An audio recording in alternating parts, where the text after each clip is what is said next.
Assalamualaikum warahmatullahi wabarakatuh. Halo sahabat-sahabatku, dimanapun Anda berada semoga selalu dalam keadaan sehat serta dimurahkan rezekinya oleh Allah, amin.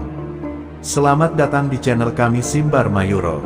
Kami akan membagikan konten mengenai cerita sejarah tentang misteri keris Empu Gandring.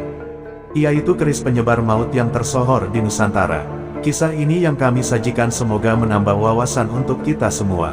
Untuk selanjutnya yuk mari kita mulai. Keris Empu Gandring adalah senjata pusaka yang terkenal dalam riwayat berdirinya Kerajaan Singosari di daerah Malang, Jawa Timur.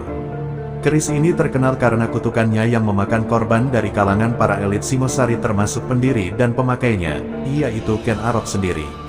Keris tersebut dibuat oleh seorang pandai besi yang dikenal sangat sakti bernama Empu Gandring. Atas pesanan Ken Arok sendiri, salah seorang tokoh penyamun yang menurut seorang Brahmana bernama Logawe ia adalah titisan Wisnu. Ken Arok memesan keris ini kepada Empu Gandring dengan waktu dalam satu malam, yaitu merupakan pekerjaan hampir mustahil dilakukan oleh para empu. Dalam gelar bagi seorang pandai logam yang sangat sakti pada masa itu, namun Empu Gandring menyanggupinya dengan kekuatan gaib yang ia miliki. Bahkan kekuatan yang dimilikinya oleh sang empu lalu ditransfer ke dalam keris buatannya untuk menambah kemampuan dan kesaktian keris tersebut. Setelah selesai menjadi keris dengan bentuk dan wujud yang sempurna bahkan memiliki kemampuan supranatural yang konon dikatakan melebihi keris pusaka pada masa itu. Empu Gandring menyelesaikan pekerjaannya membuat kerangka sarung keris, namun belum lagi sarung tersebut selesai dibuat. Lalu Ken Arok datang ke tempat sang empu, mengambil kerisnya yang menurutnya sudah 1 hari dan harus diambil. Kemudian Ken Arok menguji keris tersebut dan terakhir keris dihujamkan pada Empu Gandring yang konon menurutnya tidak menepati janji. Kemudian karena sarung keris itu belum selesai dibuat selebihnya bahkan dikatakan untuk menguji kemampuan keris itu melawan kekuatan supranatural si pembuat keris. Justru si empu menyimpan dalam keris tersebut untuk menambah kemampuan dalam keadaan sekarat.